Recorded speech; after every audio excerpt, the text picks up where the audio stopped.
গল্পের নাম অভিশপ্ত বটবৃক্ষের নিড। বাংলার এক প্রত্যন্ত গ্রাম গহনপুর। গ্রামের প্রান্তে ছিল এক বিশাল বটগাছ, যা অভিশপ্ত বটবৃক্ষ নামে পরিচিত।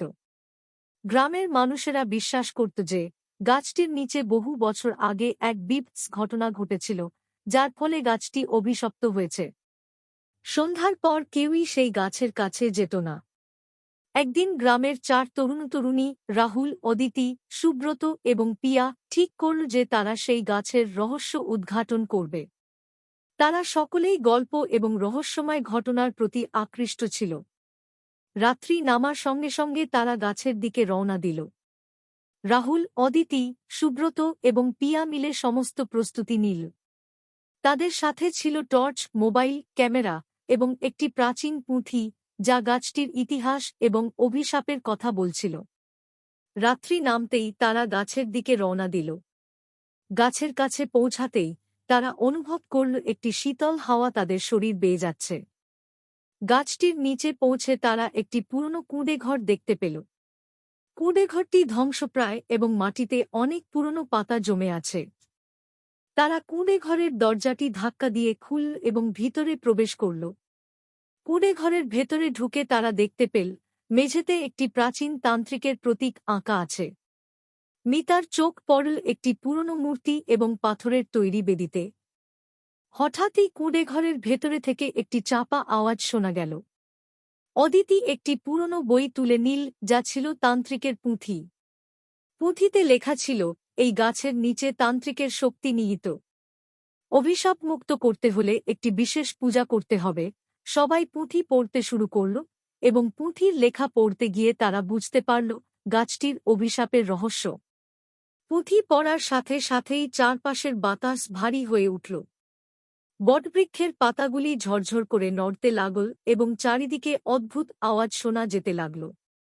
পিয়া ভয়ে বলল, এখানে কিছু অশুভ শক্তি আছে। তারা গাছের নিচে মাটি খোঁড়া শুরু করল। মাটির নিচে তারা একটি পুরনো পাথরের বাক্স খুঁজে পেল। বাক্সটি খুলতেই একটি পুরনো তাবিজ এবং রক্তমাখা কাপড় দেখতে পেল। সেই সঙ্গে একটি ছোট কাগজ, যেখানে লেখা ছিল, অভিশাপ থেকে মুক্তি পেতে এই তাবিজটি ব্যবহার করতে হবে। তারা পুঁথির নির্দেশ অনুসারে পূজা শুরু করল। পূজা চলাকালীন চারপাশের পরিবেশ আরও ভয়ঙ্কর হয়ে উঠল। বাতাসের সাথে ভৌতিক কণ্ঠস্বর ভেসে আসতে লাগল। সুব্রত মন্ত্র পড়তে শুরু করল আর পিয়া তাবিজটি মাটিতে পুঁতে দিল। মন্ত্র পড়ার সাথে সাথে গাছের নিচে থেকে অদ্ভুত ছায়ামূর্তি বেরিয়ে আসতে লাগল। রাহুল বলল, আমরা ঠিক পথে আছি। হঠাৎ একটি ছায়া মূর্তি তাদের দিকে এগিয়ে আসতে লাগল। মিতার মনে হল যেন সে কোনো আত্মার উপস্থিতি অনুভব করছে। গাছের চারপাশে অন্ধকার ঘনীভূত হতে লাগল। আত্মার মূর্তি আরও স্পষ্ট হতে শুরু করল। আত্মাটি বলল, তোমরা কেন এসেছ? তুমি জান না আমি এখানেই আছি। রাহুল বলল, আমরা অভিশাপ মুক্ত করতে এসেছি। অভিশপ্ত আত্মাটি ধীরে ধীরে শান্ত হতে লাগল। রাহুল, সুব্রত এবং পিয়া একসাথে পূজা করতে থাকল। আত্মাটি ধীরে ধীরে তাদের আশীর্বাদ করতে শুরু করল। পূজার শেষ পর্যায়ে আত্মাটি সম্পূর্ণভাবে মুছে গেল। পূজা শেষ হওয়ার পর গাছটি হঠাৎই স্বাভাবিক হয়ে উঠল। অরুণ বলল, আমরা অভিশাপ মুক্ত করতে পেরেছি। গাছটির চারপাশের সমস্ত অশুভ শক্তি ধীরে ধীরে দূর হয়ে গেল। সকাল হয়ে এলো আর তারা গ্রামের দিকে ফিরে গেল। গ্রামের প্রবীণরা তাদের দেখে অবাক হয়ে গেল।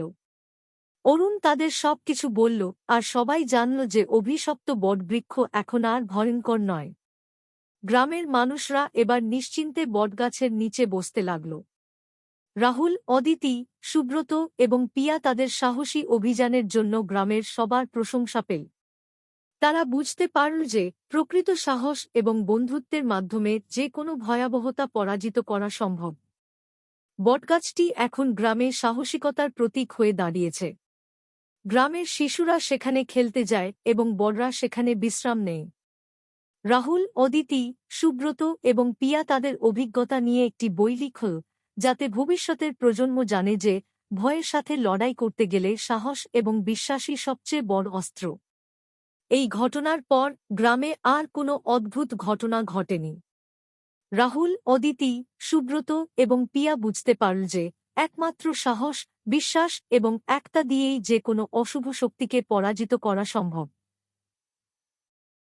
এরকম আরও অনন্য এবং উত্তেজনাপূর্ণ গল্প শোনা যাবে সুনেহরি কাহানিয়া চ্যানেলে। প্রতিটি গল্পে আপনি নতুন চরিত্র, নতুন জায়গা এবং অনন্য গোপনীয়তা দেখতে এবং শুনতে পাবেন। তাই সাথেই থাকুন আর শুনতে থাকুন সুনেহরি কাহানিয়া।